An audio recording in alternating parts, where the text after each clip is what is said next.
Creatine. What is it? How do I get it? And should I be taking it? I'm Sarah, a sport and exercise nutrition student, and today's video is going to be a little bit different to my typical videos of trying on gym wear. But I'm going to be discussing and talking you through all the basics that you need to know about creatine monohydrate. So creatine is the most studied supplement in the whole world. There has been thousands and thousands and thousands of studies conducted on creatine consumption and sporting performance. Creatine is a compound primarily located within the skeletal muscle, with small amounts located in the liver and the brain. As we exercise, our muscles are contracting and they use an energy source called ATP, or adenosine triphosphate. Creatine promotes a rapid regeneration of ATP within the muscles, which allow us to work for longer or perform more reps or sets during exercise. And not only does creatine allow us to work for longer or perform higher frequency sets in the gym, creatine also delays the rate of perceived exertion and can delay time to fatigue as well. All of these factors come together and allow us to optimize our performance. As I said at the beginning of this video, there are thousands of journal articles that have produced research around creatine consumption and explosive events. So explosive events such as shot put, hammer throw, sprinting, weightlifting and powerlifting all have seen various benefits from creatine consumption, which is obviously due to the rapid regeneration of ATP that creatine makes happen, which in turn can create so many different training adaptations to improve performance.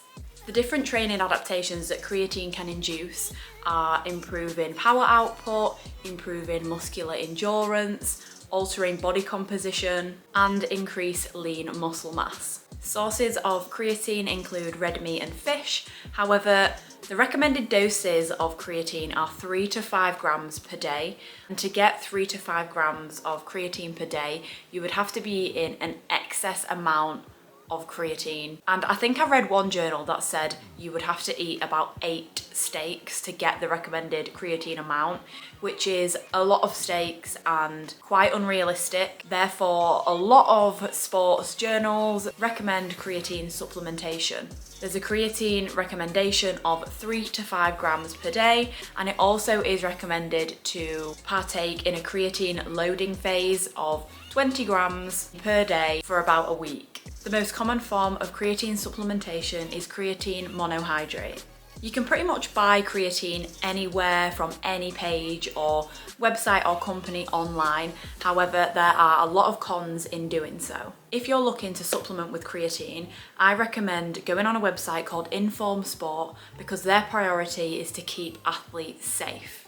They batch test supplements before releasing them to the market to ensure the products don't contain any banned or prohibited substances, which can be detrimental for elite athletes. They also do a manufacturing review of the facility that the products are manufactured in, which is also promoting safety to everyday consumers. So if you want to stay safe and ensure that you are not consuming banned or prohibited substances, always make sure that the product you are purchasing has been Inform Sport approved.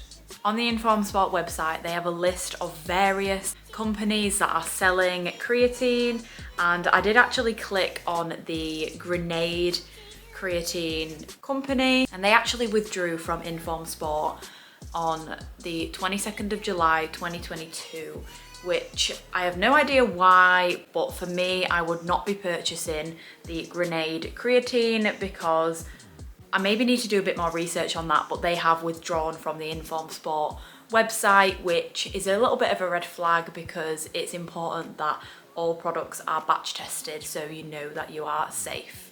There's no specific time of day that you need to be taking creatine, as long as you're consistent and making sure that you're taking it every day. Also making sure that this consumption aligns with your performance goals. So a lot of sports, such as endurance events, there are many studies that have demonstrated that there are no performance effects on taking creatine. So you may just be taking it for the sake of it and wasting your money. Please note, you should always take a food first approach when it comes to supplementation. Although it is recommended that you should supplement with creatine consumption, that does not go for all the other supplements that are out there on the market. There are a lot of other supplements that are so unnecessary, in which you can gain those nutrients through whole foods rather than the supplements. So please make sure that you're always taking a food first approach and ensuring that you're getting the nutrients through whole foods first before resorting to supplements. If you're ever stuck or unsure on what supplements you should be taking, or if you should be taking any supplements at all, then I recommend reaching out to a qualified or accredited sports nutritionist or dietitian, and they will be able to provide you with the best advice. Because a lot of people that I see nowadays on Instagram or TikTok have all of a sudden got a nutrition or dietetics degree. They haven't.